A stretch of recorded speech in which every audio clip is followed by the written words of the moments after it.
حضرت عمر فاروق رضی اللہ تعالی عنہ جب مسلمان ہوئے، نماز کا وقت ہوا تو حضور صلی اللہ علیہ وآلہ وسلم نے فرمایا، صحابہ تیاری کرو نماز کی۔ حضرت عمر فاروق رضی اللہ تعالی عنہ نے پوچھا، حضور نماز کہاں پڑھیں گے؟ حضور صلی اللہ علیہ وآلہ وسلم نے فرمایا، کسی کونے میں چھپ کے پڑھتے ہیں۔ عمر فاروق نے کہا، حضور آپ کے قدموں پہ میرے ماں باپ قربان، اگر اب بھی چھپ کے نماز پڑھیں گے تو عمر کے مسلمان ہونے کا کیا فائدہ؟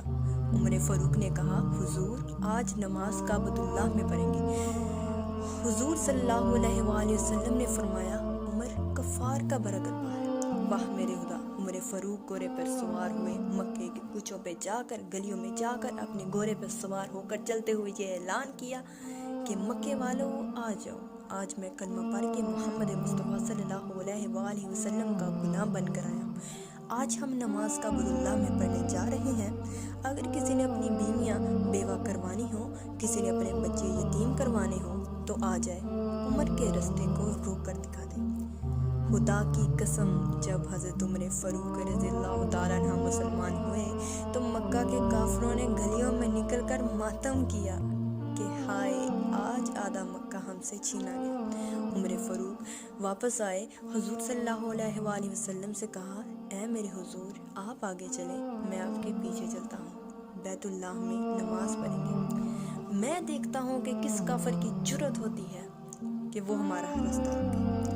باسلامت بیت اللہ کے دروازے پر پہنچے۔ جب بیت اللہ کا دروازہ کھلا تو میرے نبی صلی اللہ علیہ وآلہ وسلم نے خوشی میں نعرہ تکبیر خود بلند کیا۔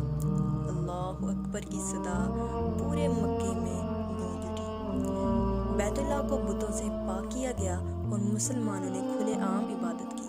اسلام کو طاقت ملی، اور جب میرے نبی نے مکہ سے ہجرت کی، اس وقت بھی حضرت عمر فاروق رضی اللہ تعالیٰ عنہ نے انوکھی ہجرت کی۔ سب سے پہلے بیت اللہ کا طواف کیا، پھر گھوڑے پر سوار ہوئے اور مکے کی گلیوں میں اعلان کیا کہ آج میں ہجرت کر کے جا رہا ہوں مدینہ، اپنے محبوب محمد مصطفیٰ صلی اللہ علیہ وآلہ وسلم کے پاس۔